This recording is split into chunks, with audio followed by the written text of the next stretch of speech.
지난 시간에 이제 소방관리사 1급 4개년 빈출 테마에 대해서 알아봤고요. 이거는 이제 기본서도 알아봤고, 어, 기본서 이제 그 목차를 기준으로 이제 앞으로 공부를 어떻게 나가야 될지 좀, 이제 좀 일단 말씀을 드리고, 제가 이번 주에 한 공부 내용들을 같이 좀 말씀을 드리려고 합니다. 이게 저는 PPT를 만들거나 영상을 찍기 위한 별도의 그런 걸 안 하는데, 실제로 이거는 제가 지금 공부를 하면서 정리하고 있는 단거나 노트거든요. 저는 뭐, 4개 자격증을 땄는데, 따면서 이제 어떻게 하면은 제한된 시간 안에 반드시 합격할 수 있을까 고민을 하다가 여러 가지 공부하는 방법들을 찾아봤죠. 그러면서 이제 책 앞에 제일 먼저 있는 이런 목차들, 기출을 먼저 보고, 최근에 가장 잘 나오는 거, 그리고 이제 보통 인강들을 많이 들으니까, 해당 이제 목차를 보면서 이 기출이 어느 목차에, 어느 과에 있는지 일단 매핑을 하면서, 그 다음에 인강을 듣는 거죠. 내가 오늘 만약 소방안전관리제도 요 파트를 듣는다. 그럼 여기에 기출 문제가 뭐가 나오는지, 그걸 일단 확인하고 인강을 듣는 거예요. 바로 인강을 들어가서 하는 게 아니고, 그게 시간도 오래 걸리지 않아요. 그걸 저는 예습이라고 생각을 하는데, 소방안전관리제도에 기출 문제로 이런 것들이 나오는구나. 그걸 알고만 인강을 듣는 것만으로도 인강을 들을 때, 강사분이 이 부분이 중요하다고 얘기하는구나. 이 부분이 비출이구나. 그런 걸 이제 알고 들어가는 거죠.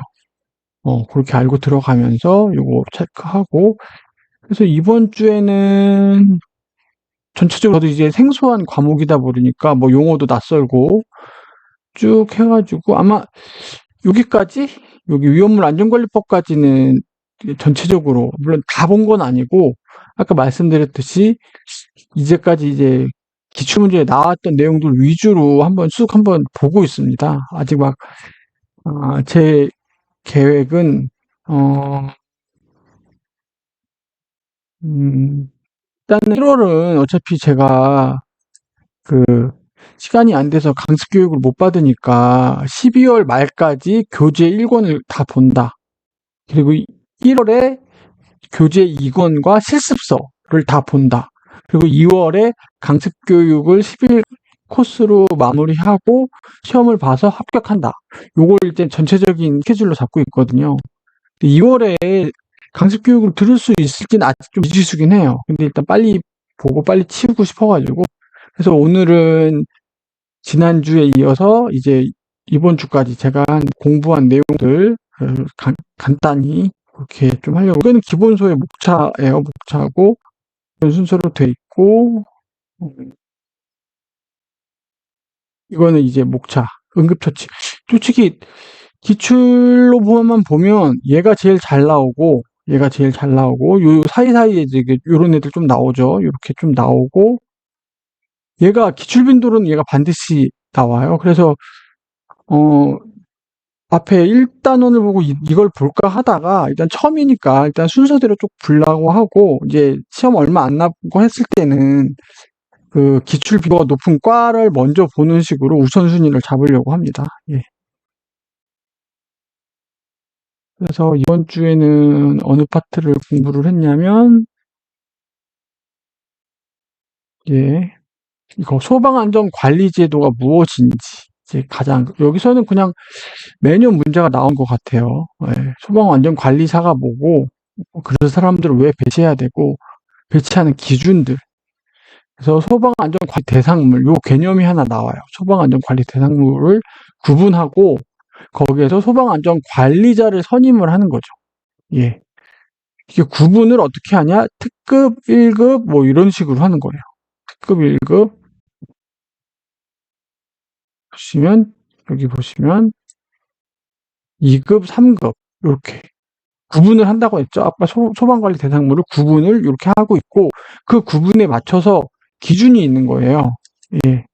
그렇기 때문에 그 기준이 무엇인지, 이게 중요하죠. 그렇죠? 그래서 일단은 여기서 제일 중요하고 제일 잘 나오기 때문에 그래서 특급을 나누는 기준은 첫 번째, 아파트냐 아니냐. 아파트일 경우에 50층, 지하층 제외예요. 생각을 해보세요. 아파트의 지하층에 아무도 안 살잖아요. 지하 주차장 말고. 그러니까 소화되니까 사람이 사는 공간, 그 사람이 사는 공간에 불이 나는 거 막아야 되니까 지하층은 좀 예외가 되는 거죠. 50층 또는 200m 이상. 보통 공동주택에서 주택법에서 1층을 보통 4m라고 보거든요. 요거 하나 외우시면 돼요. 50층 4m. 요거 하나 외우시면 되고, 아파트가 아닌 경우 지하층이 포함이죠, 얘는. 근데 아파트가 아닌 경우에는 지하에도 사람들이 좀 있는 경우가 있어요. 뭐 오피스라든지 이런 데 보면 보통 있잖아요. 그래서 50, 30. 얘는 이제 4를 곱하니까 120이겠죠. 연면적 10만. 그러니까 숫자죠. 50, 30, 10만. 요게 특급인 거예요. 예. 그 애들에서는 관리자 누구를 하냐? 한 명 이상이죠, 여기서. 소방기술사, 시설관리사. 얘네들은 급이 높은 거예요. 저희도 뭐 기능장, 기사 뭐 이렇게 있듯이 이분들은 그냥 자격이 되는 거예요. 그 다음에 소방 설비 기사인데 얘는 경력이 5년 이상이 있어야 돼요. 1급 근무를 하신 게. 1급으로 5년 이상 근무를 했었어야 돼요. 이 기사를 따신 다음에. 이번은 설비 산업기사예요. 얘는 7년이죠. 그러니까 얘가 뭔가 숙련도라든지 전문성이 가장 높고 그 다음이라고 생각을 하시면 될 것 같아요. 그래서 뭐 기술사, 뭐 관리사 하면 높다, 바로 된다. 1급을 5년, 7년 해야 된다. 누가? 설비가 들어가는 기사들. 그렇게 생각해 주면 되고, 소방공무원 20년. 엄청 오래 하셔야 되죠. 그리고 그렇게 해서 특급 시험을 합격한 사람이 뭐 자격증이 있어야 됩니다. 이렇게 자격이고, 그래서 특급 자격증을 받은 사람이 요 특급 관리 대상물에 배치가 받을 수가 있는 거예요. 선임이 될 수 있는 거예요. 이거 꼭 놓치시면 안 돼요. 그다음에 이제 1급. 여기도 또 아파트냐 아니냐를 보시면 되고, 얘기는 50, 30에서 받았죠. 아파트 30. 여기도 지하층 제외예요. 아파트는 지하층 제외죠. 사람이 안 산다고 보시면 되고, 또 여기도 4를 곱해주면 120이죠. 여기 쓱 내려오신다고 보면 돼요. 근데 다만 특급의 아파트 제외랑 1급의 아파트를 헷갈리시면 안 되긴 해요. 예, 숫자가 같으니까. 얘는 연면적이 1.5만. 지상층 11층 이상. 아파트는 아니고, 아파트는 왜 여기 있잖아요. 30층. 그렇죠. 그리고 얘가 들어와요. 가연성 가스 1000톤. 지금 숫자들이 50, 30, 10만, 1.5만, 11층, 1000톤, 이런 것들을 좀 외우시긴 해야 돼요. 물론 지금부터 외우기는 좀 힘든데, 이런 식으로 1급들이 딱 보면, 얘가 1급 있다, 이렇게 구분은 할 수 있어야 된다는 거죠. 이번, 그러면 1급에서는 어떤 분들이 설비기사, 설비산업기사, 이런 분들이, 될 수 있는 거죠. 근데 여기는 1급 근무 경력이 없어도 돼요, 이 사람들은. 그냥 이것만으로도 선임 자격이 되는 거죠. 그리고 소방 공무원으로서는 7년 이상. 1급 시험을 합격하신 분들. 당연히 여기 있는 분들이 여기에 선임될 수 당연히 있죠. 왜? 급은 이 밑으로 하위 단거에선 당연히 선임이 가능합니다. 차고 넘치는 거예요, 이분들은. 이분들은 자격이 여기 오시기에 차고 넘치는 거죠. 네, 그렇게 생각을 하시면 돼요. 그래서 특급과 1급 받고, 이제 2급. 옥소는 옥내 소화전, 스프링, 물분무기, 호스릴 방식은 제외가 있는데, 이렇게까지 나올지는 모르겠는데, 제가 기출 문제를 싹 다 본 건 아니라서, 호스릴 방식, 이런 예외인 경우도 좀 알아주시긴 해야 돼요. 예, 소화설비, 특정 대상물. 소화설비를 설치해야만 하는 소방 대상물이 있는 거예요. 걔가 몇 급이다? 2급이다. 이렇게 생각하시면 되는 거죠. 지금 특급과 1급은 지금 건물의 사이즈, 층수와 면적으로, 얘는 소화 설비 설치를 해야 되는 의무로 얘기를 하는 거예요, 2급은. 그리고 가스 제조 설비 허가를 요하는 거, 가연성 가스. 아까 얘는 1000톤 이상이었죠. 걔 1000톤 이상이면 1급인 거예요. 근데 얘는 1000톤 미만, 1000톤 이상. 요게 얘는 2급. 그리고 지하구. 그리고 옥내 소화전이나 스프링 설치된 공동주택. 아파트도 대표적인 공동주택의 하나죠. 그렇게 생각하시면 돼요. 그리고 아파트가 아닌 공동주택도 있습니다. 그리고 보물이나 국보, 목조 건축물, 얘가 2급이에요. 생각보다 높지 않죠. 왜냐면 이게 보물과 국보는 이게 중요하다는 건데, 그러니까 불내는 그런 쪽의 위험도로는 높지 않은 거죠. 얘는 2급인 거죠. 그렇다고 불내라는 뜻은 아니고, 왜? 이거는 문화재인데 사람이 없으니까 일단은 그렇게 보시면 돼요. 얘가 급이나 1급에 들어가지 않는다. 그렇게 생각하시면 돼요. 그리고 얘는 위험물, 기능장, 기능사, 소방공무원 3년, 특급은 소방공무원 20년, 1급은 7년, 소방공무원 3년이에요. 이렇게 소방공무원 연차가 이렇게 되는 것도 좀 알아보셔야 되고, 2급을 합격했거나 특별법에 의해서 선임한 무슨 당연히 특급과 1급 가능하시죠. 차고 넘치는 자격인 거죠. 그다음에 이제 3급 바니 스프링입니다. 주택 전용으로. 이거보다 약간 소화 설비가 약간 조금 간이로 내려왔다는 느낌이 있죠. 자동화 탐지 설비. 불이 났을 때 그 자동으로 감지를 해주는 그런 설비겠죠. 그리고 정확히는 저도 이제 뒤에 봐야 돼요. 이건 일단 예. 그리고 소방공무원 1년 3급 하신 분들 예, 이렇게 하시면 이분들이 요런 건물 내 선임이 될 수 있다. 이렇게 보시면 되고 다시 한번 보시면 급 1급 50층 30층 10만 특급 50층 30층 10만 20년 1급 근무 요거 좀 많이 까다롭죠. 확실히 1급 아파트 30층 아파트 30층 연면적 1.5 얘는 10만인데 얘는 1.5예요. 이상실 11층 약간 이렇게 이런 게 나고 1000톤 가연성 1000톤 이렇게 보시면 되고 2급 소방 설비가 나온다. 소방 설비 얘도 3급 소방 설비다. 소방 설비 좀 좋은 애 약간 얘는 간이 소방 설비 요런 느낌으로 아시다가 이제 시험을 앞두고서 이제 빡빡하게 외워주시는 거죠. 일단 큰 줄기 위에 그 소방 그 대상 구분을 특급과 1급과 2급과 3급으로 하고 있고 특급과 1급은 사이즈가 큰 애, 층수와 연면적으로 하고 2급과 3급은 소화 설비가 들어가는 애들이다. 이런 느낌으로 좀 해주시면 돼요. 그리고 소방 안전 관리자 보조자. 왜냐면 이게 특급 같은 경우도 굉장히 사이즈가 크거든요. 근데 이걸 한 명만 선임을 해서는 관리가 안 되는 거예요. 그래서 보조자를 선임해야 되는 대상물이 또 있는 거죠. 300세대 같은 이상의 아파트. 혼자서 관리하기 힘들다는 거예요. 연면적 1.5만, 이거 아직 낯익은 숫자죠. 어디죠? 1급이죠. 1급. 기숙사, 의료시설, 노유자실. 얘는 좀 외워주셔야 돼요. 얘는 잘 나와요. 요 패키지로 잘 나와요. 딱 느낌이 한정된 공간 안에 굉장히 사람들이 많이 몰려있는 시설. 그렇기 때문에 관리를 더 촘촘히 해줘야 된다는 거죠. 예. 그렇지만 1500제곱미터 미만 관계인이 24시간 근무할 땐 보조자를 선임하지 않아도 된다. 왜? 잘 돌보고 있다 이 얘기죠. 이건 사이즈가 작다. 관계인이 24시간 동안 모니터링하고 있으니까 보조자는 안 둬도 된다. 이런 뜻이겠죠. 그리고 선임자, 특1급 자격자, 국가직 자격자, 요런 전기전자 요런 애들을 보조자로 선임할 수 있다는 거예요. 이분들은 당연히 자격이 차고 넘치는 분들이고 강습교육 수료하신 분. 이거는 합격자가 아니에요. 근데 강습교육 지금 소방안전은 거기 있죠? 수료하면 되는 거예요. 예. 소방안전 업무 2년 이상 보조자로 될 수 있는 거죠. 선임 인원. 요거는 계산 문제로 나올 수 있을지 모르겠어요. 300세 이상 아파트인데 예를 들어서 700세대다. 300으로 나눠주는 거예요. 2점 얼마 나오면 그냥 앞에 자연수 부분만 딱 떼주는 거죠. 이거는 300세대 초과니까 300세대부터 600세대 언더는 한 명 계산하고 있으면 시간이 부족해요. 이거는 공식처럼 외워주면 될 것 같아요. 그리고 1.5만 이렇게 또 이것도 해주시면 되죠. 1.5 제곱미터마다 한 명씩 추가로 해야 되는 거예요. 그러니까 또 한 명 야간 휴일 미사용 시 선임하지 않아도 된다. 이렇게 선임위원들 이렇게 요게 좀 중요할 것 같아요. 마다 나오는 거 추가로 되는 거.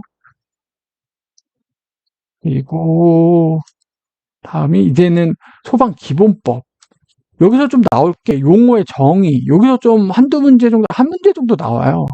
여기서 제일 중요한 건 이제 관계인. 관계인이 제일 중요하죠. 아까 소방안전관련 대상물의 어떤 소유주라든지 실제로 거기서 거주 점유하고 있는 사람이든지 관리자죠.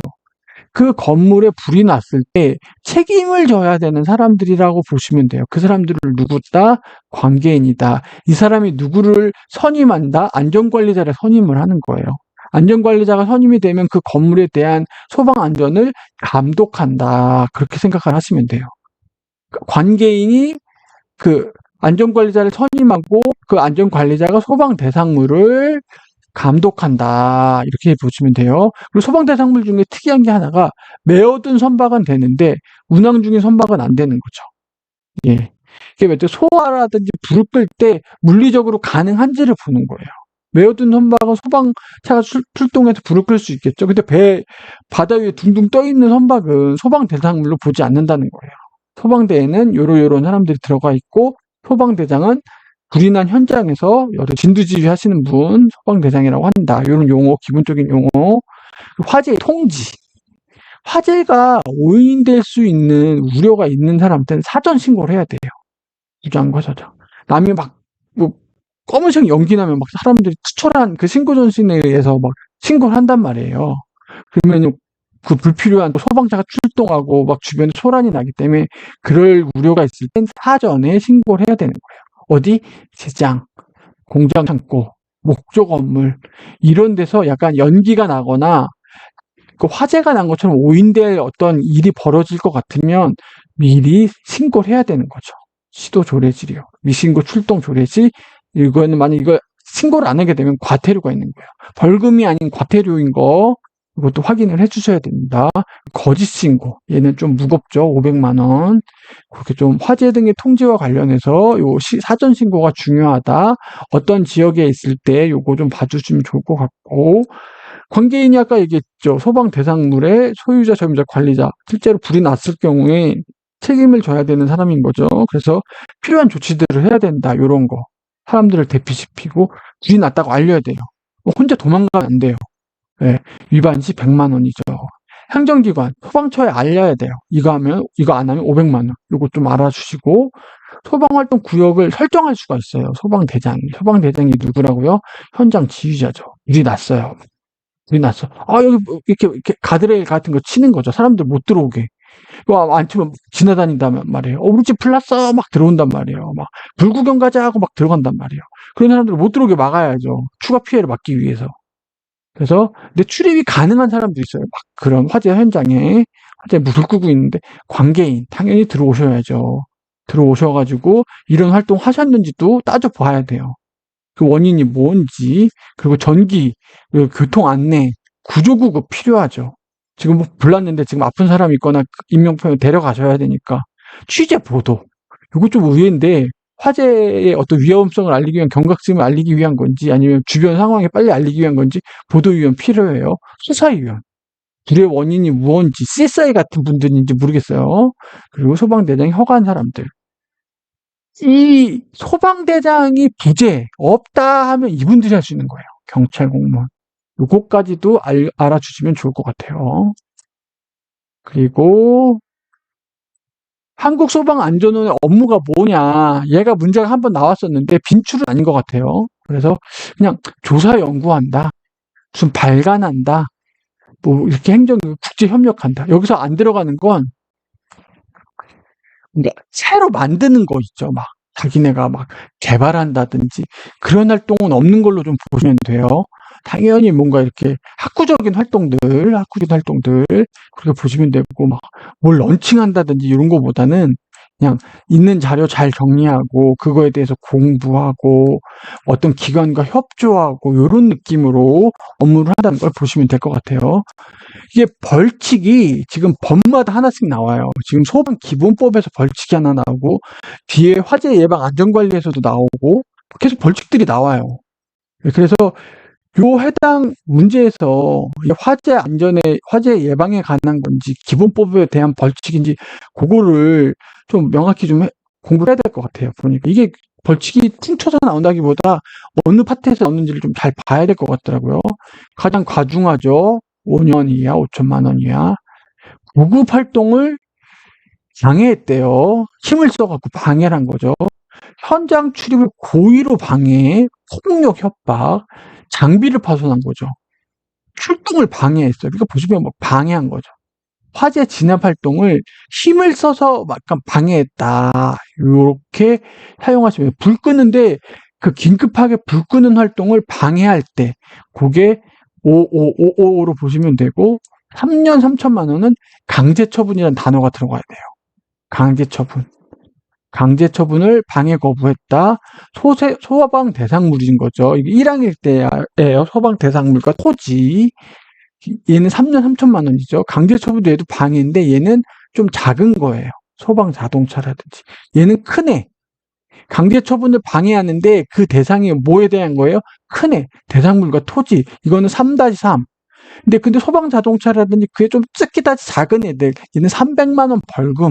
예. 그렇게 생각하시면 되고 소방대 생활 활동은 발기. 요거 뭐냐면 누가 전화를 했어요. 우리 처마 끝에 말벌 달렸어요. 말벌 좀 치워주세요 했는데 그래서 소방대가 출동을 한 거예요.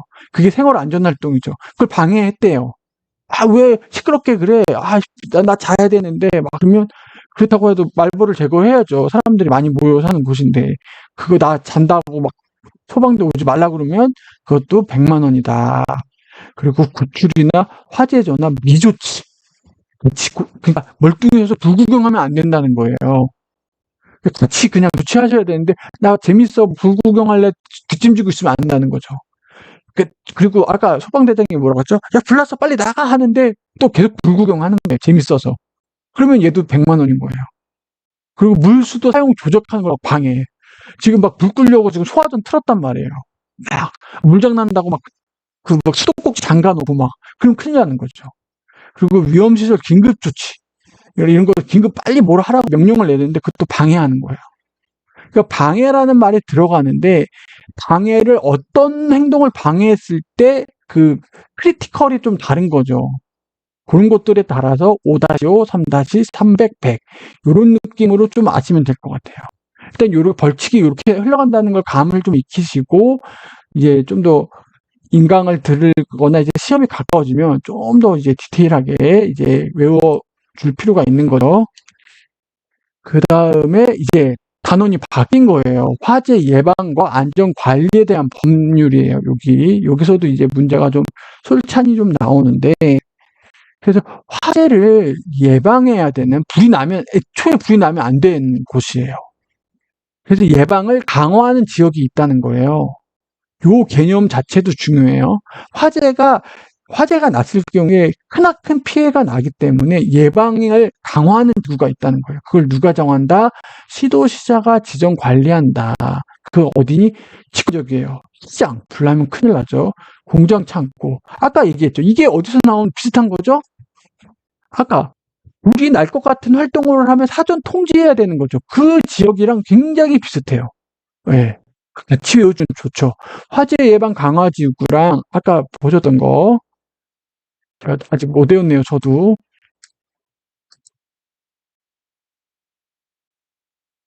화재 등의 통지, 사전 통지 지역 이거 보세요. 여기 얘랑 상당히 겹치죠. 닮아 있죠. 예, 이렇게 같이 외워주시면 좋다. 사전 통지 지역과 화재 예방 강화 지구가 비슷하다. 시장, 공장 창고, 목적 건물, 불량주택, 위험물 저장처. 이거 불났다가 큰일 나죠.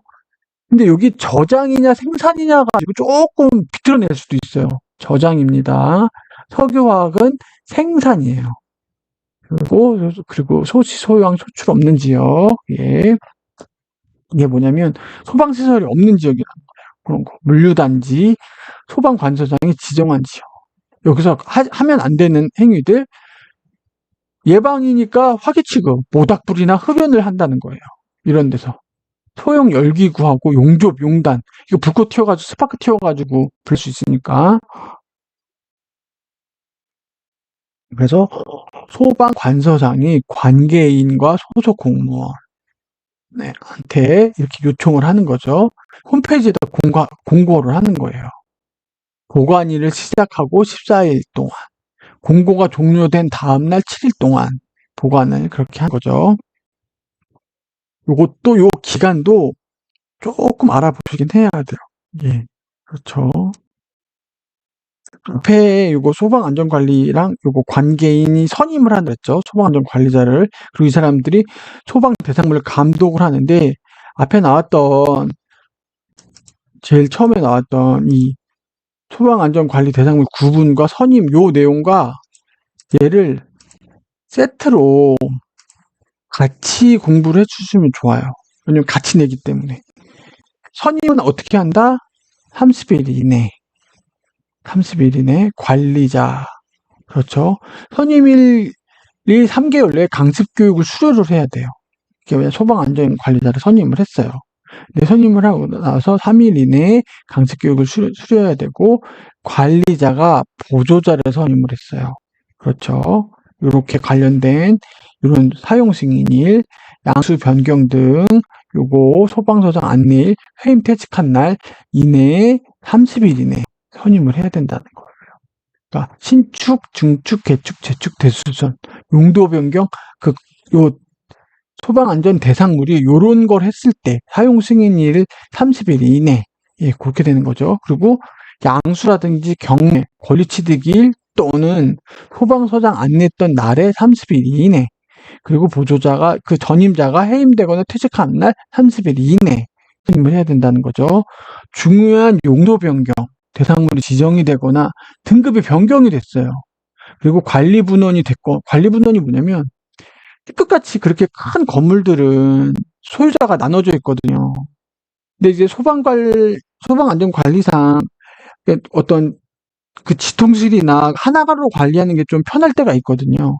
근데 아니면 그거에 반대로 이렇게 관리가 좀 쪼개질 때도 있는 거고. 그렇게 그러니까 소방안전관리의 주체나 그런 게 뭔가 변동이 생겼을 때 얘기하는 거죠. 그런 거, 조정일, 업무대행 종료일, 이런 거. 뭔가 책임이나 감독에 대한 그런 게 변경됐을 때 자격정지 취소된 날 이런 거 됐을 때 30일 이내에 선임을 해야 된다. 선임을 하고 나서 이건 선임의 기한이에요.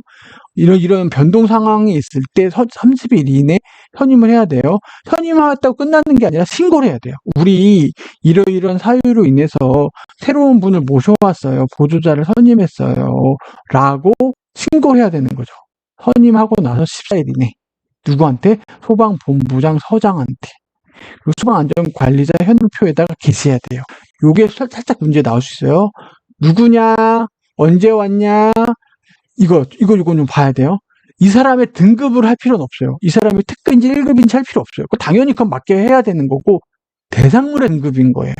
이 관리자의 등급이 아니라 대상물의 등급, 그리고 이분이 어디서 일하는지, 예를 들어 11층 어디 뭐 뒤쪽 뭐 사무실에 있다. 그렇게 표로 만들어 갖고 그걸 붙여야 돼요. 그래서 지나가는 사람들이 소방안전관리자가 누구고 어디에 있고, 아, 우리 건물이 제대로 특급인데 제대로 모셔와서 하고 있구나. 그렇게 하는 거죠. 제일 먼저 나왔던 거 소방안전관리 대상물 구분했죠. 특급, 1급, 2급, 3급. 그리고 여기에 배치될 수 있는 소방안전관리자의 자격들을 봤죠. 그리고 얘네들을 언제까지 선임해야 되는 선임 기간이 나온 거죠. 선임을 했으면 그 다음에 신고. 이게 풀 프로세스로 다 기억을 하셔야 되는 거예요.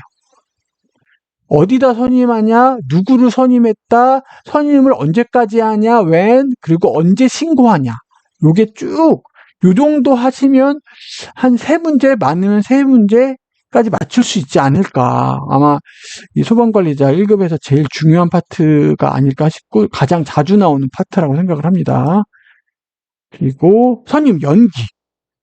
아까 선임을 했다고 그랬죠. 아까 30일 뭐 이렇게 해야 되는데, 뭔가 교육 이수가 안 된 거예요. 강습교육이라든지 뭐 그런 거라든지. 그럴 때 연기가 가능하긴 하거든요. 그래서 선임 연기 신청서를 해가지고 본부장님이나 선생님한테 확인을 받아야 돼요.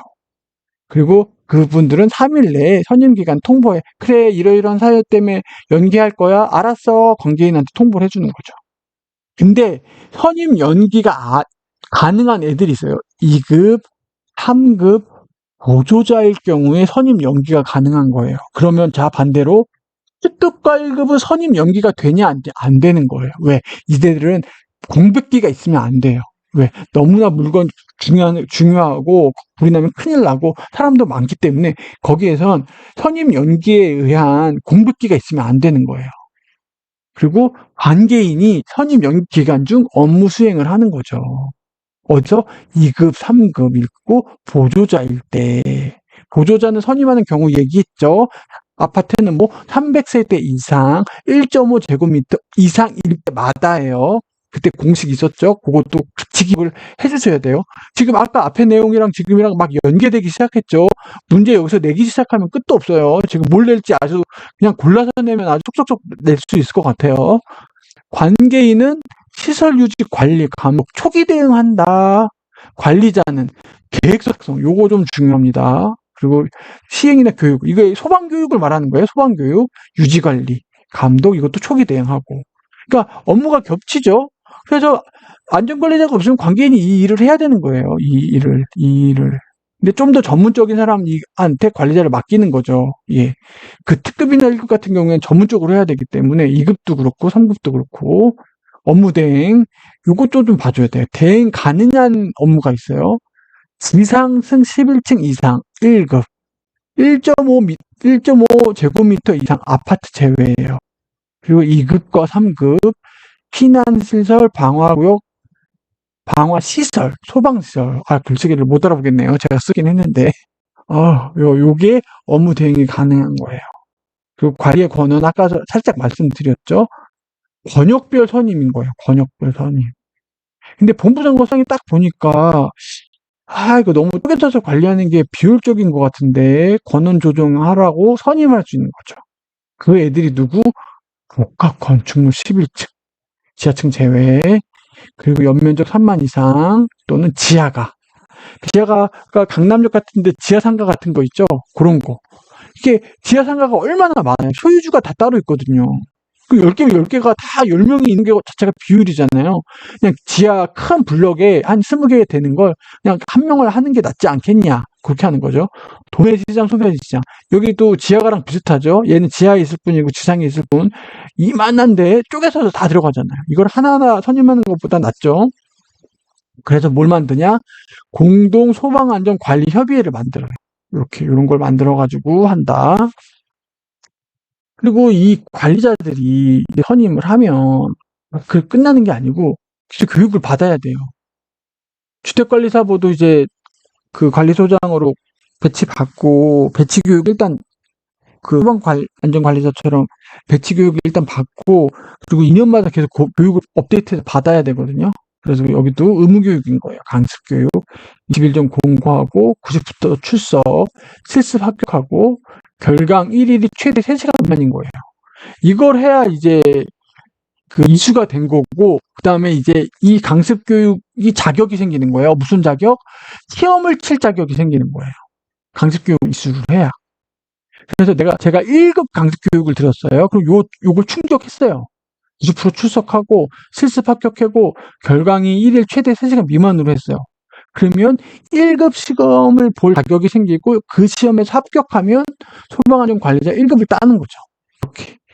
그리고 실무 교육은 31점 공고가 나오고 관리자 보조자 대상이에요. 이거는 뭐예요? 관리자 보조자가 아닌 사람들. 이 관리자가 되기 위한 수료 조건인 거고 이렇게 되고 선임일내 6개월, 경력 보조자는 3개월, 그리고 2년 주기로 1회 이상 여기죠. 이거 매년 2년 주기마다 그리고 강습 실무교육 1년 이내에 관리자나 보조자가 선임되면 이미 실무교육을 이수한 걸로 본 거죠. 왜? 이때 이미 교육을 받아서 따끈따끈한 거예요. 근데 거기다가 다시 실무교육을 또 받으라고 하기엔 좀 그런 거죠. 그래서 이때 1년 이내에 선임이 되면 괜찮아. 너 1년 이내에 교육받은 내용이 있기 때문에 또 받지 않아도 돼. 그 면제 웨이브를 주는 거죠. 요거 좀 중요해요. 자, 이제까지 소방안전관리자의 어떤 풀 프로세스를 지금 보고 있어요.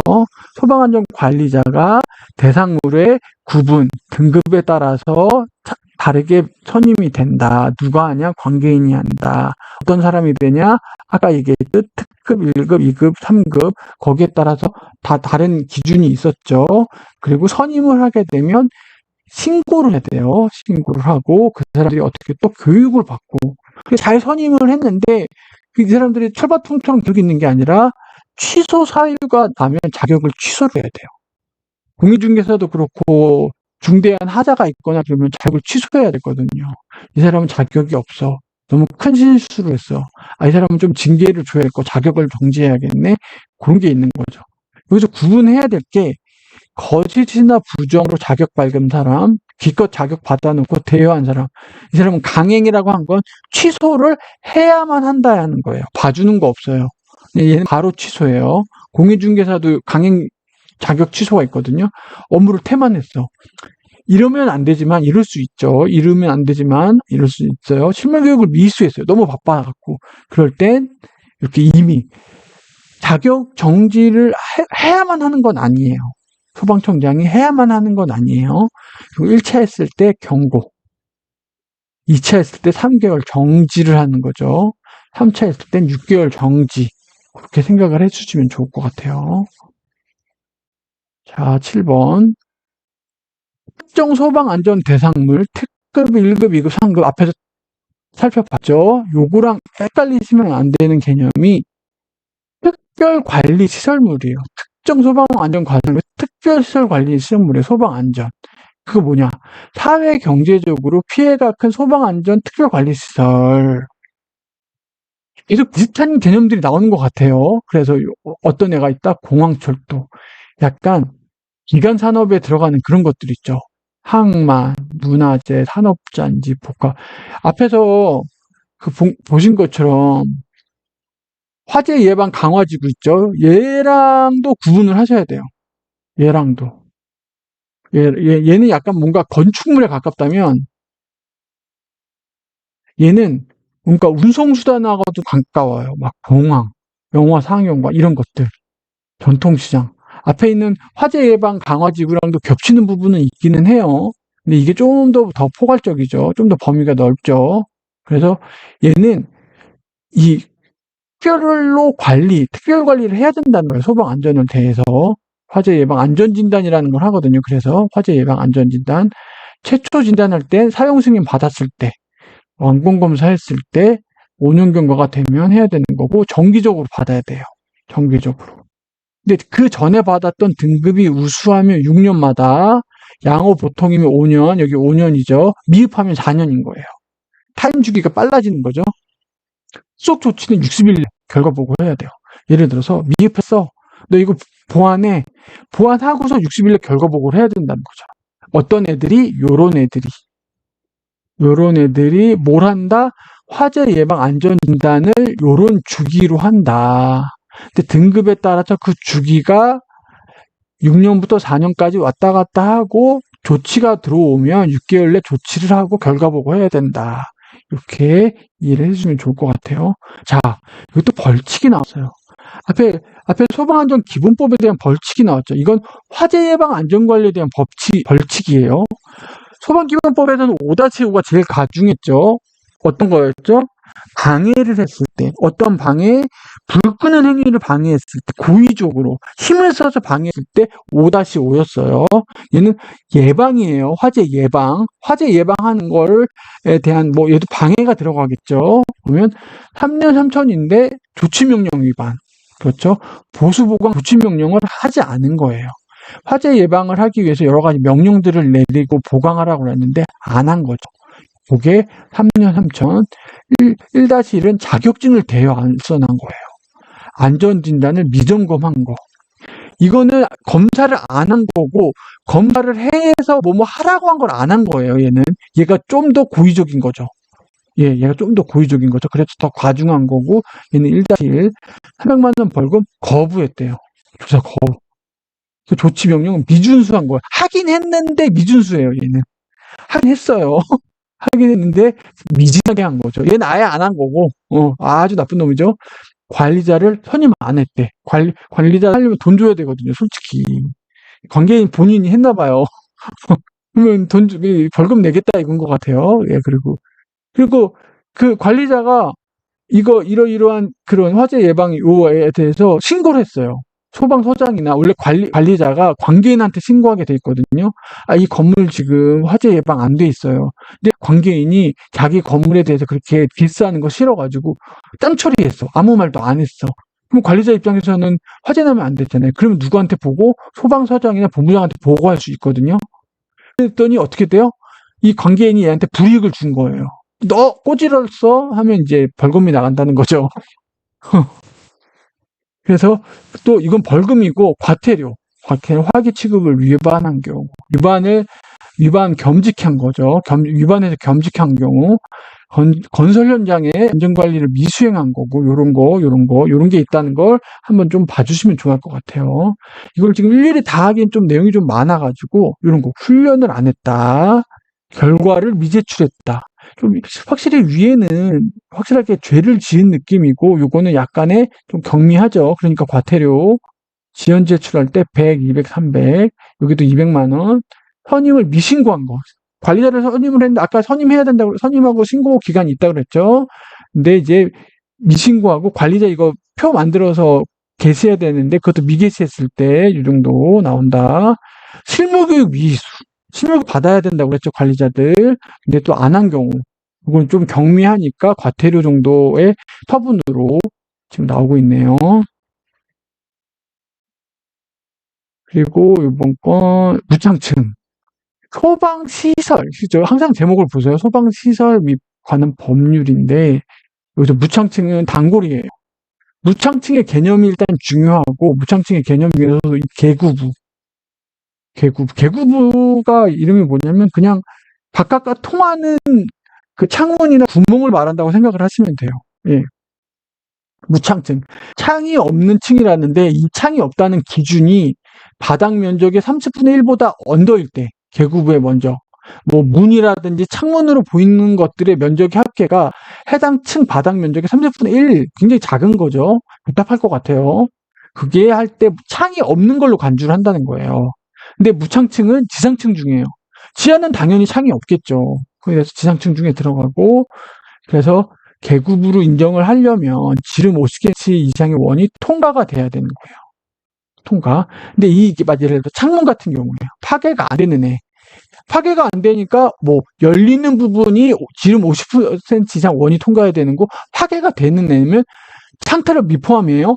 파괴되는 부분이 이게 통과하면 된다는 거예요. 계급으로 인정이 되려면 일반 창해 같은 경우에는 바닥 1.2m 이내 너무 높으면은 사람들이 허리 위로 올라가면 못 올라가니까 계급으로서의 그 효용이 없기 때문에 인정할 수 없다는 거예요. 그래서 1.2m 이내에 파괴 또는 열리는 있는 부분이어야 된다는 거죠. 프로젝트 창은 하부 창이 일반 창과 요거랑 같아요. 이 기준과 프로젝트 창이 이렇게 창이 여러 개 있는 건가 봐요. 상부 창은 파괴되는 유리 요거죠, 요거가 되면 얘도 계급으로 인정된다. 이런 얘기고 바닥면에서 1.2m 이내 계급 하단부터 바닥면까지 창이 이렇게 있으면 창이라보다 계급부가 이렇게 있으면 이 밑단과 바닥까지 1.2m 이내라는 거죠. 그리고 이 계구부가 어디에 접해야 되냐면 계구부를 딱 열고 나갔을 때 부수고 나갔을 때 요거 도로라든지 차량이 진입 가능한 빈터에 붙어 있어야 된다는 거예요. 일반 도로 4m, 막다른 도로 2m. 예. 불이 났을 때 이렇게 생각해요. 불이 났는데 무창층이라는 층이 되게 그러니까 그 뭐랄까 밖으로 나가는 구멍이 없는 층이에요. 지상에 임에도 불구하고. 근데 이 계구부가 있으면 된다는 거예요. 계구부. 그게 50cm. 50cm. 그러면 괜찮다는 거죠. 요 정도는 해줘라. 근데 그게 어떻게 1.2m 이내이고 계구부 나갔을 때 탈출이 용이한 막 문 열고 나갔는데 막 낭떠러지고 그러면은 계구부로서의 역할이 전혀 없잖아요. 나갔을 때 도로라든지 차량이 진입 가능한 도로여야 된다는 거죠. 창살 있으면 안 돼요. 창살 왜 있으면 안 되죠. 왜 이것조차도 통과를 할 수가 없잖아요. 50cm 이상의 원이 통과할 수가 없잖아요. 창살을. 장애물이 있으면 안 되고 쉽게가 파괴되거나 열려야 된다는 거죠. 일반 유리 6mm 이하, 강화 유리 5mm 이하. 강화 유리가 단단하기 때문에 얘는 1mm 더 적은 거예요. 복층 유리는 1, 공기층 1, 2, 공기층 2. 요걸 복층 유리라고 하는 거죠. 6mm, 공기층 6mm, 5mm, 공기층 5mm. 5mm는 뭐냐? 강화 유리, 6mm는 일반 유리. 그렇게 하시면 되고, 이제, 이 다음에 이제 건축에 들어가요. 건축 들어가는데, 이제 건축법에서 좀 봐둬야 되는 게, 건축 허가의 동의 절차. 건축주가 허가를 보통 받죠. 건물 지었다고 끝나는 게 아니라고 이 건물을 사용해도 될까요? 허가해 주세요라고 건축 허가청 시군구청에다가 허가를 신청을 합니다. 허가를 신청을 해요. 허가를 내주면 이제 신청할 수 있는데 이 건물이 소방관서한테 허가청에서 소방관서한테 얘기를 해요. 허가 동의. 야, 얘 건물 쓴다는데 허가해도 돼? 허가 동의해도 돼? 너도 동의해줘. 소방관서에서 이 건물 소방학적으로 괜찮네. 불나도 괜찮네. 소방시설이라든지 저런 무상층 개구 조건 같은 걸 잘 처리했네. 이렇게 해주는 거죠. 그래서 소방본부, 소방서 지금 요 프로세스로 가고 있다. 이렇게 해주시면 되고 얘가 허가를 취소했어. 허가를 얻는데 허가 취소했어. 그러면 얘는 소방관서한테 얘 민원인이 넣은 A라는 건물에 대해서 취소했다라고 7일 이내에 여기다가 또 알려줘야 돼요. 또 알려줘야 되고 그리고 이렇게 허가 동의 요청이 왔을 때 소방관서는 5일 내 알려주거나 5일 내에 특히는 좀 10일 내죠. 왜? 사이즈가 크니까 좀 더 이쪽에 소방관서에서도 허가 동의에 대해서 검토를 해야 되는 거예요. 좀 더 오래 걸리겠죠. 10일 내 허가 동의에 대해서 회신을 줘야 되는 거죠. 보완이 필요할 경우엔 4일 내에 해줘야 되는 거예요. 회신을. 예, 여기까지. 일단 제가 이번 주에 이제 좀 공부한 내용들을 굉장히 원래 양이 굉장히 많은데 이게 아까 얘기했듯이 교재 1권이 총 270페이지라고 말씀을 드렸는데 이게 내용이 굉장히 많고 쉬운 내용들은 솔직히 아니에요. 근데 이제 기출문제 최근 4개는 또 잘 나왔던 기출문제 위주로 핵심만 좀 뽑아서 좀 정리를 했고 아까도 말씀드렸듯이 12월 중에 교재 1권을 끝내고 1월 중에 교재 2권과 실무서를 끝내고 2월에 강습교육 10일을 듣고 시험을 바로 쳐서 합격을 목표로 하고 있어요. 그래서 저는 이걸 제 단권화 노트로 해가지고 좀 이렇게 할 거고 물론 이 부분 중에 아까 목차를 보여드렸는데 지금 이거 한 거죠. 여기 했어요. 여기 요거 안 했어요. 4번 5번 안 했어요. 6번도 안 했어요. 이것도 안 했어요. 지금 요거까지 갔거든요. 요거까지 지금 이렇게 이거는 안 본다는 게 아니고 볼 거긴 볼 건데 이제까지 나왔던 기출 문제들을 봤을 때 우선순위로 봤을 때 일단 얘네들을 먼저 한 거죠. 그래가지고 다음 주에는 여기 건축관계법령까지 지금 들어간 거죠. 건축 동의 허가 프로세스까지 피난시설 방화 여기서도 문제가 나와요. 여기서 한 문제씩 나와요 거의 하고 여기서도 좀 나오고 공사장 요거 살짝 안 나와요. 공사장 요거 살짝 안 나오고 여기 이렇게 쭉 지나갈 거예요. 그리고 이게 중요하죠. 여기서도 한 문제 나오고 여기도 나와요. 이게 기본교재 1권의 목차거든요.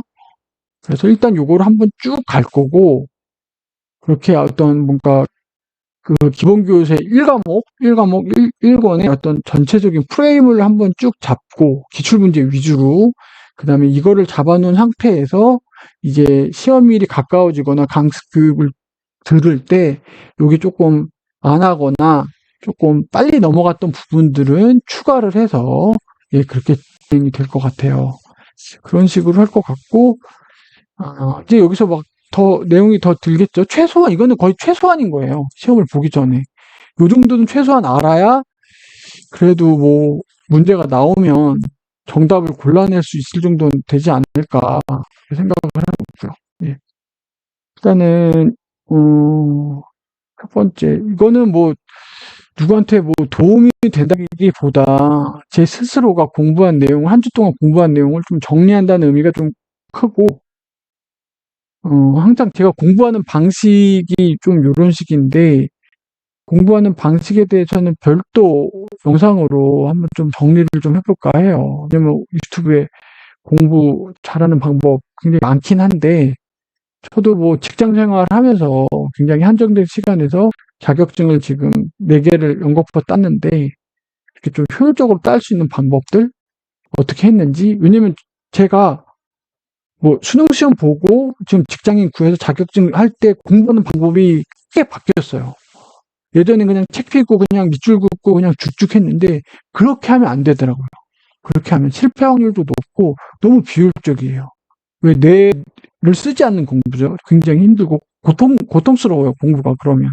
그거보다 뭐 효율적이고 효과적이고 단기에 빨리 합격할 수 있는 방법이 뭘까 저도 고민을 해봤고, 그렇게 해서 좀 공부 방법이 변화된 게 있다 보니까 그거는 이제 기회가 될 수 있을 때 영상을 또 올릴 수 있으면 좋을 것 같고, 전 또 이제 내일부터 아, 여기 요 부분 주말 동안에 게임도 좀 하고 게임을 안 할 수는 없을 것 같아요. 게임은 제 삶의 낙이기 때문에 여기 하고, 그래서 10일 중에 끝내고 하면은 뭐 나쁘진 않을 것 같아요. 점점 익숙해지고 있어요. 처음에는 막 아이고 너무 어렵다 막 했는데, 그 주택관리사 했을 때 했던 내용들도 보면 있고, 건축법 같은 경우는 이제 공인중개사 했을 때 나왔던 내용들도 있고, 이게 되게 괜찮아, 익숙해지고 있어요. 지금 익숙해지고 있어요. 공부는 익숙해지고 관심을 갖게 되면 암기가 쉬워진다. 그렇게 생각을 하고 있습니다. 이제 굉장히 오랫동안 했네요. 예, 일단 오늘은 여기까지 하겠습니다. So you can. 당신도 할 수 있습니다. 예, 감사합니다.